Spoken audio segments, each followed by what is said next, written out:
स्वागत है आपका एचजे एडुकेशन हिंदी में।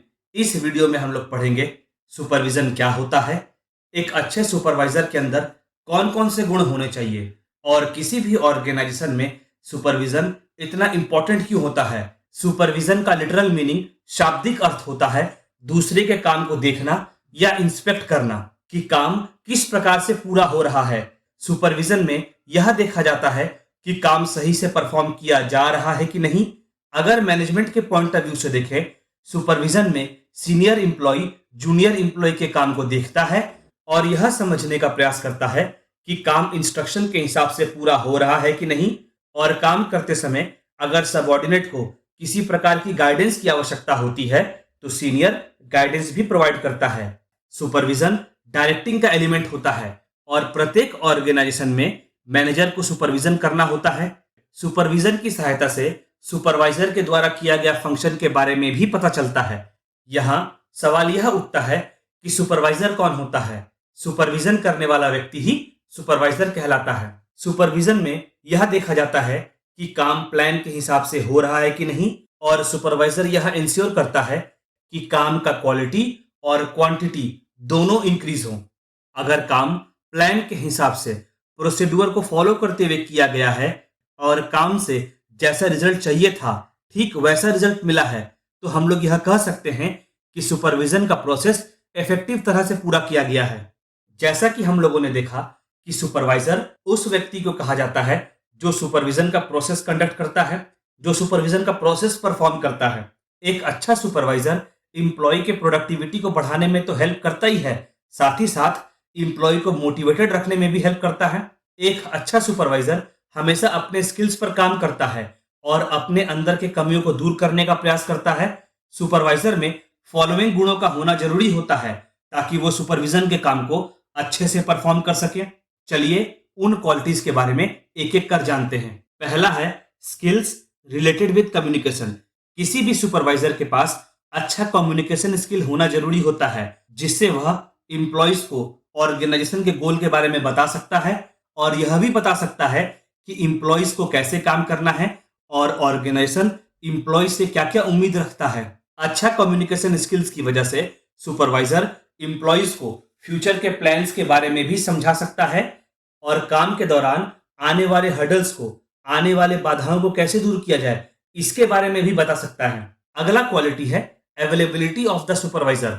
अच्छा सुपरवाइजर अपने टीम के साथ मिलकर काम करता है और आवश्यकता पड़ने पर सुपरवाइजर अपने टीम मेंबर्स के लिए अवेलेबल भी रहता है। इसके अलावा सुपरवाइजर को थोड़ा सेंसिबल भी होना चाहिए ताकि जब कोई इंप्लॉय आकर सुपरवाइजर के पास काम से जुड़ा प्रॉब्लम या डिफिकल्टी शेयर करता है तो सुपरवाइजर न केवल उन प्रॉब्लम्स को, उन डिफिकल्टीज को समझे बल्कि इंप्लॉइज को सोल्यूशन भी प्रोवाइड करे और आवश्यकता पड़ने पर गाइडेंस भी प्रोवाइड करे ताकि इंप्लॉय प्रॉब्लम्स और डिफिकल्टीज को हटाकर काम को सही से परफॉर्म कर सके, काम को सही से पूरा कर सके।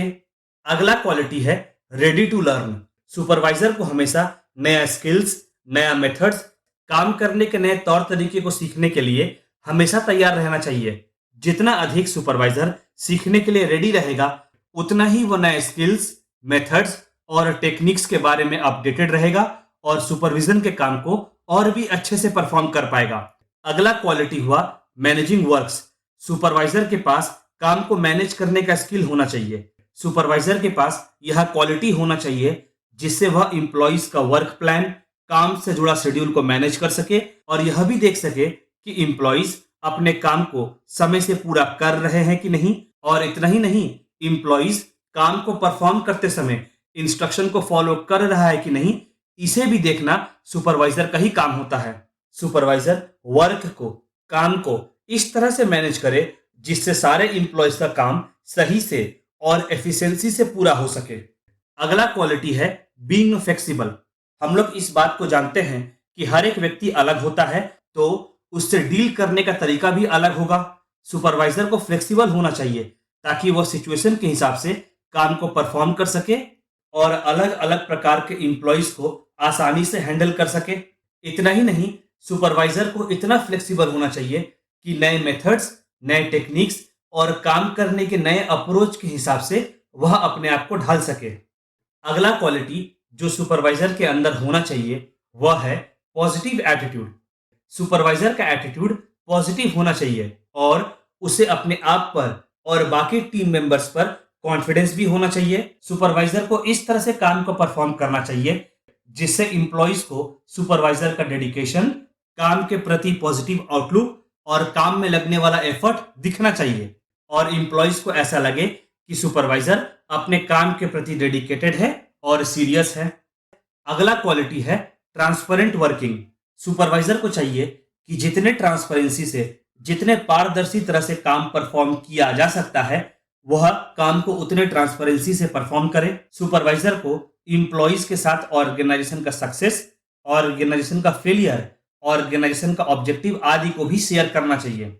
अगला क्वालिटी हुआ वे ऑफ वर्किंग।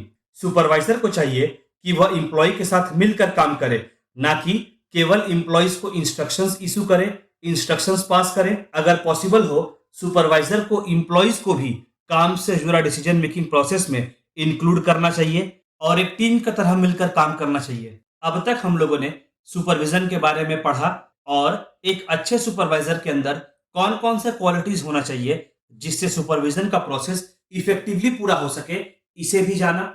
चलिए आगे बढ़ते हैं और जानते हैं कि किसी भी ऑर्गेनाइजेशन में सुपरविजन का क्या इंपॉर्टेंस होता है, सुपरविजन का क्या महत्व होता है। पहला है परफॉर्मेंस ऑफ एक्टिविटीज।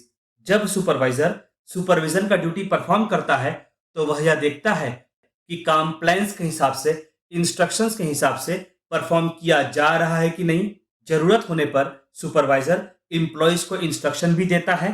तो हम लोग यह कह सकते हैं कि सुपरविजन की सहायता से काम के परफॉर्मेंस में हेल्प प्रोवाइड की जाती है और यह भी देखा जाता है कि काम सही से और प्लान के हिसाब से परफॉर्म किया जा रहा है कि नहीं। दूसरा इंपॉर्टेंस है चेकिंग मेथड्स।